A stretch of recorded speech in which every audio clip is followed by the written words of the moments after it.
Thank you for joining Jennifer Schaus and Associates in our 2019 Webinar Wednesday series. We're coming to you live from downtown Washington, D.C. Our webinars are every Wednesday, and you can find the upcoming schedule on our website. Past webinars and all recordings are also on our website and on our YouTube channel, along with over 160 other recordings on federal contracting topics. All are complimentary. If you have questions for our speaker today, you can email her directly with contact information you'll see on the last slide. All right, this is just a little bit about us. We are a Washington, D.C. based firm and provide services to federal contractors. This ranges from market analysis reports to proposal writing and also post-award compliance. More information is on our website, so please visit us there. We do offer advertising in our newsletter, so you can reach out to us here if you'd like more information on that. All right, our speaker today is Emily Arnold, and she's going to be going over 4 reasons to abandon the bid. Thank you for joining us today, Emily. I'm going to go ahead and hand it over to you. Thanks, Mallory. Good morning, everyone. My name is Emily Arnold, and I've been working in federal proposals for about 7 years. Most recently, I've spent the past 2 years as a proposal consultant with ASC Key Solutions. In this role, I've had the opportunity to support clients throughout their proposal development lifecycle, which has given me insight into how companies of various sizes and industries go about deciding when to pursue opportunities and how to improve their chances of winning through judicious bid, no bid decisions. I want to preface this webinar by acknowledging that because of its nature, this topic can come across as overtly negative. That's not my intent. No one wants to be in the position of abandoning a bid that they've decided to pursue, or worse, that they've invested substantial time and resources into pursuing.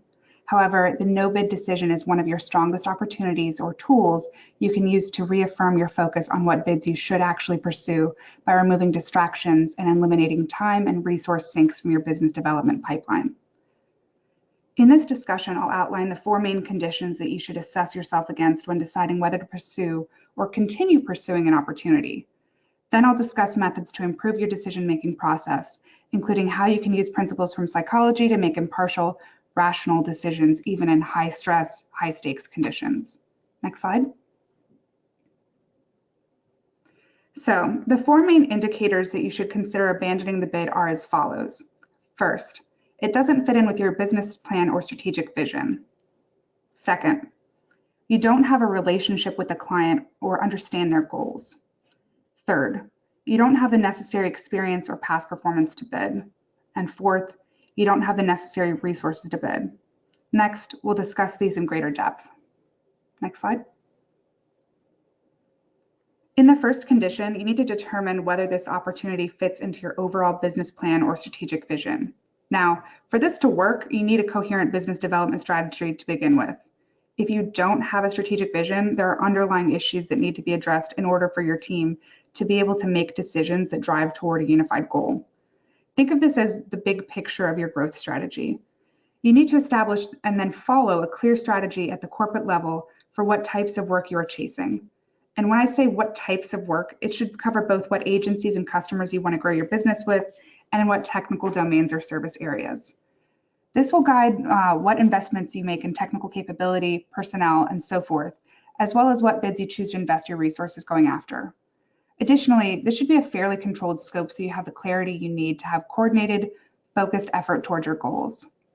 If you cast too wide of a net, your investments will be too spread thin to make a meaningful impact. Next slide. This strategic vision should be well understood and communicated across your team so they understand why you're pursuing certain bids. The last thing you want is people asking, why are we doing this in the midst of a stressful proposal? Having a shared sense of purpose helps with consistent messaging and with keeping up morale. Next slide. In the second condition, you don't have a relationship with the client or understand their goals. Now, I should specify that I mean a healthy relationship with the client. Part of assessing your relationship with the client involves having multiple data sources that can provide you insight into how the client perceives you. If you have a pre-existing relationship with the client, it can be dangerous to use only one person as your source of truth as to what the client thinks of your company and your solutions. This is because people are fallible. I've seen it all too often where a single PM or BD person goes on and on about how much the client loves you, but then it subsequently comes out that they perhaps weren't that keen on your services or personnel in actuality. Sometimes the PM overestimates their relationship with the client or is basing their assessment on interactions with one stakeholder, while another, perhaps more critical stakeholder can't stand them. In other cases, the client may be too polite to come out and say that they're not really a fan of the idea you're pitching, and the BD person doesn't pick up on these undertones in their periodic interactions with the client.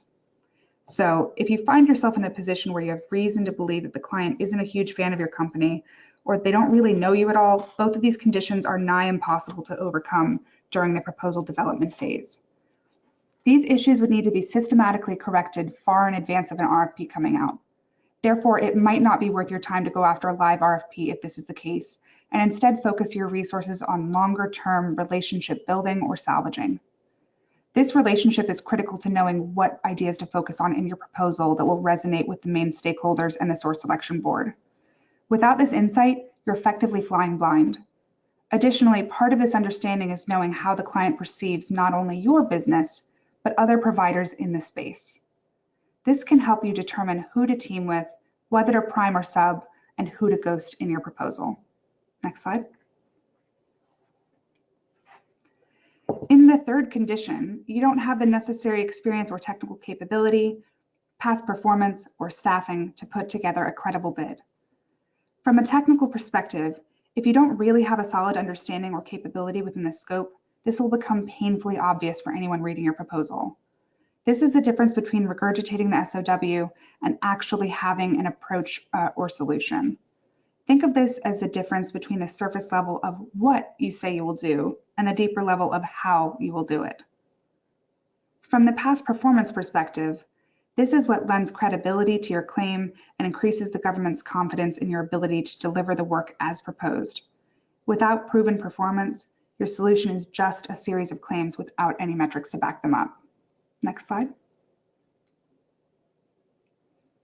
From a staffing perspective, having the right personnel can make or break your bid. Even the slickest technical solution can't compensate for weak resumes. How can the government trust your solution if they don't trust the people charged with implementing it? Additionally, key personnel with specific clearance, certification, and experience requirements can be limited to a small pool of candidates. Without locking down key personnel in advance, you may not be able to make up for this deficit during the proposal development phase. Even the best recruiting team on the planet can't make up for the fact that highly technical positions with tough experience and credential requirements may be limited to a few candidates in the entire country. And if those candidates have already been scooped up by another team, you're out of luck. Next slide. In the fourth condition, you don't have the necessary resources to bid. When I say resources, I mean any kind of investment you make into pursuing opportunities. This can include personnel writing the proposal, subject matter experts contributing to your solutioning, marketing funds to socialize your company's capability to your client, and so forth. The fact of the matter is that proposals are a zero-sum game. This means that by devoting investments toward one bid, naturally takes away resources from anything else you might pursue. It's important to focus your resources on bids you can actually win. If you get excited about award dollars and try to chase everything, you're spreading your resources thin and lower your chances to win anything. You end up burning out your proposal staff, harming morale, and taking away valuable attention from bids you could actually have a chance at winning. Doing proposals correctly is a time-intensive process that starts well before the RFP drops. Not giving the necessary focus increases the risk of making mistakes, compliance issues, weak messaging, and worse. Next slide. People who try to go after everything tend to rely heavily on reused and copy-pasted content to keep up with the fast pace of bids. This approach is less successful than carefully choosing fewer bids to go after and actually taking the time to position yourself, develop a clear understanding of the customer, and custom design the best solution and marketing strategy for their needs. One important idea to keep in mind is that proposals are an extension of your marketing and branding strategy. If you can't put together a credible bid, it's better that you don't send one in at all. You can leave a bad impression of your company that can tarnish your reputation, worsening your chances of being successful in the future. Basically, it's better to cut your losses and avoid embarrassing yourselves than it is to send in something half-baked. Next slide.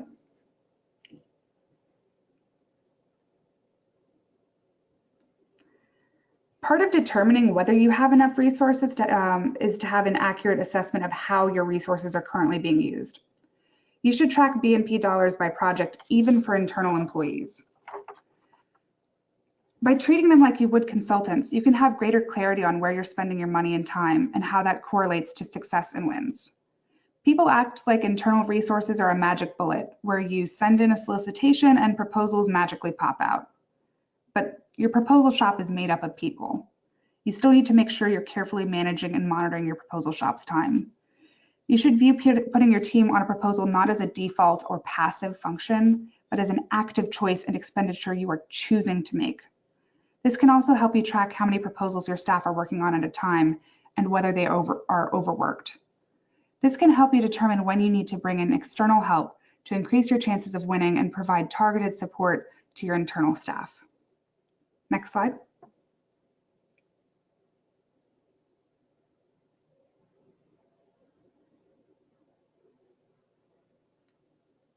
A few other considerations includes whether you can actually deliver the work at the price you're bidding. Award money isn't the end-all be-all. You'll face operational and reputational stressors if you chase work you can't actually perform, which can harm your chances in the future. You can end up getting bad past performance that you have to compensate for years to come. Additionally, you'll want to consider whether chasing one bid will put you at a risk of a conflict of interest that would preclude you from pursuing other work in the future that would actually be more beneficial for you. Next slide. So in order to improve your decision-making process, you need rigorous, meaningful bid-no-bid process. When I say meaningful, I mean that you have to take this as an opportunity to keep yourselves honest. If your bid-no-bid meeting is just a formality where you rubber stamp your bid decisions without seriously considering your positioning, you're doing yourselves a huge disservice. This meeting is where you call yourselves on your own nonsense and take a serious inventory of your strengths and weaknesses, as well as those of your competition, to see if your executive team believes you can actually win. At a smaller company where there may be fewer layers of management to go through to get approval, it's still vital that you take this seriously and have a third party act as an impartial judge who determines if you've made a compelling case for whether to bid. You need to be prepared to articulate the following items to your stakeholders to help in their understanding and decision making. These include opportunity articulation, customer identification and analysis. Next slide. Issues identification, opportunity schedule, business model, business case articulation. Next slide. Risk and liability analysis, competitive analysis. Next. Offer design to win, P-win projection. Next. Strategic and tactical action plan, and the pros and cons of pursuing. This boils down to articulating the arguments for and against bidding. It needs to be no nonsense, no whitewash, just the objective arguments to enable your executive management to make the right decisions. Next.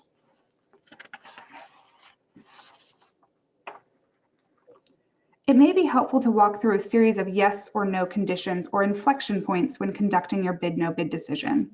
You need to ask yourselves the following. Does this align with our strategic vision? Is there an incumbent other than us? What is our relationship with the client, and how much do we know about the background of this opportunity and the customer's hot buttons?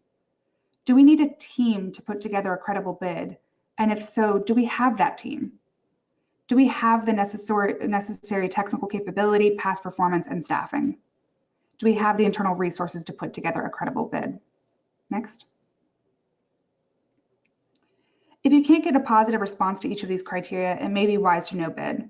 If your answers to these criteria change while you're developing the proposal, you should reevaluate whether to continue pursuing the opportunity. For example, if a final RFP comes out and it looks massively different than what you were expecting, this indicates to you that your relationship with the client wasn't as good as you originally thought, and that maybe they're being strongly influenced by another competitor, it may be wise to abandon ship if the changes are drastic enough that you can no longer put together a competitive bid. Next. So when you're making these decisions, emotions are often running high because of the effort and investment people devote during the business development lifecycle, as well as the money at stake. Letting your emotions drive your decision-making is a surefire way to sabotage yourselves. Based on what we know of psychology, there are certain facets of human cognition and behavior that lead us to make poor decisions against our better judgment. One of these tendencies is called the sunk cost effect. This essentially means that people tend to want to keep going after something that they've already invested in, even if they know that they don't have a chance of success. Companies will double down on bad decisions just because they've already spent time and money on it. Your best course of action in this case is to cut your losses, even in the middle of a proposal, if you know you cannot put together a credible winning bid. Any prior expenditures happened in the past and shouldn't be the driving force behind your future decisions. Continuing to pour money into a lost cause doesn't actually help you, as painful as it may be to admit that your prior investments didn't work out. Additionally, continuing to pursue a bid that is obviously not well positioned can be a significant source of stress for your team, resulting in cognitive dissonance, where your behavior is in conflict with your beliefs or your cognition. One final note is about decision fatigue. This principle is that as the day goes on and you continue to make decisions, and these can be any type of decision from what to wear, what to eat, or work-related decisions, you become fatigued and the quality of your decisions steadily degrades throughout the day. Think about when you're dieting. You start the day with a modest bowl of fruit, but by dinner time, after a long day at work, your willpower wanes and you find yourself digging into some ungodly pasta mountain. The same thing happens with the decisions you make at work. Therefore, it may be wise to hold your bid, no bid decisions first thing in the morning when you're not already worn down. Next. One way to keep from making unnecessary expenditures is to start from a position of no. This means you need to switch from a default position of bid to a default position of no bid. Too many bid, no bid meetings and gate reviews, if they happen at all, are treated as, why not go after it? Instead, you need to try to justify to yourselves and your management on why you should go after it. Why opt in to spend the B&P? Do you meet the conditions that would necessitate you spending money on it? Do you have the staffing, the past performance? Does it align with your strategic goals? Can you win it? And is it therefore worth spending the money to go after in the first place? Next. Finally, you should move toward a position of no pop-ups and no surprises. I think I'm probably preaching to the choir for a lot of you guys on this call, so I'm sure you're familiar with this scenario. A capture manager or BD guy comes to your door and he's all excited and says something popped up on FBO. If you are the capture manager doing this, consider this your intervention. This is a symptom of a greater problem. It's not to say that you categorically cannot pursue any of these opportunities, but it raises the question of what's going wrong in your business development and capture process that you were caught off guard.